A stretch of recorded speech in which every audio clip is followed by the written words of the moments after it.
Сама по себе женская природа как таковая не существует. Нету женской энергии. Есть энергия, которая движется по женскому типу. Женская природа устроена таким образом, что женщина начинает излучать энергию, когда она наполнена. Это и есть женская природа. Получить вот это наполнение, а потом начать обмениваться им, делиться.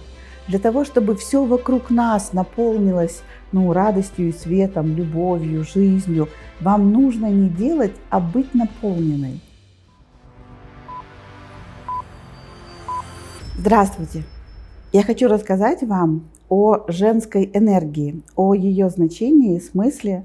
Это будет очень важное практическое понимание, которое изменит ваше мировоззрение. Оно успокоит вас, позволит вам лучше почувствовать саму себя. Давайте послушаем. Сама по себе женская природа как таковая не существует. Нету женской энергии. Есть энергия, которая движется по женскому типу. И есть энергия, которая движется по мужскому типу. И если мы с вами вспомним теорию света, то в один момент частицы света, они движутся как луч и как волна. И это происходит одновременно. Одновременно свет можно воспринимать как луч, и чаще всего мы в солнышке и видим эти лучи, и в ту же секунду солнечные лучи движутся как волна. Так вот, женское свойство двигаться как волна. И это и метафора, и не метафора одновременно.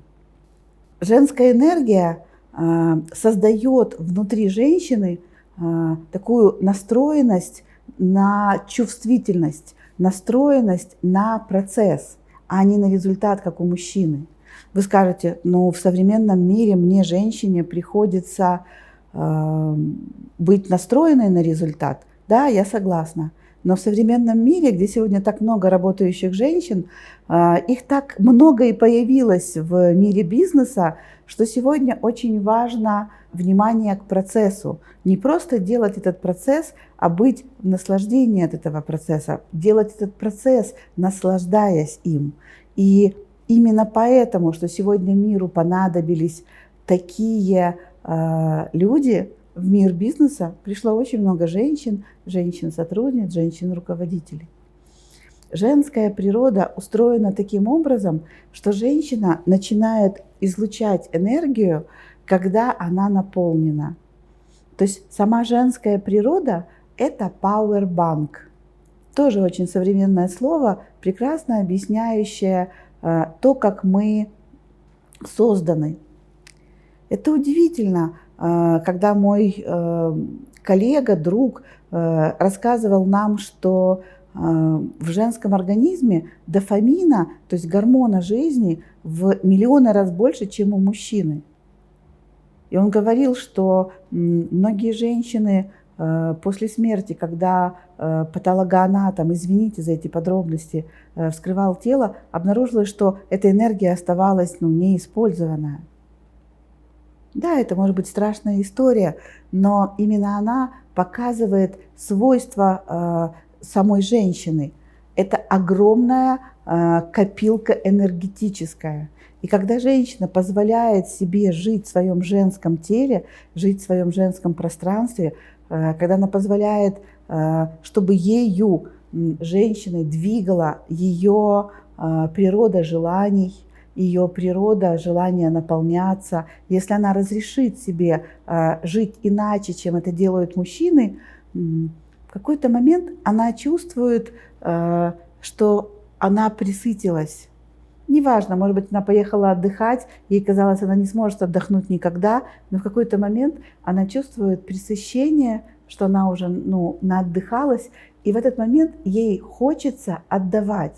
Она хочет кого-то повеселить, порадовать. Это и есть женская природа.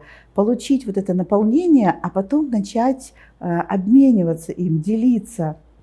И чем больше у женщины накапливается этой энергии, чем больше она собирает внутри себя этой энергии, тем изобильнее поток, который льется из нее, который светится из нее. Даосы Когда описывали женскую природу, они назвали женскую и мужскую природу инь и янь. И описывая, как функционирует инь, женская природа, они говорили, что инь неподвижна.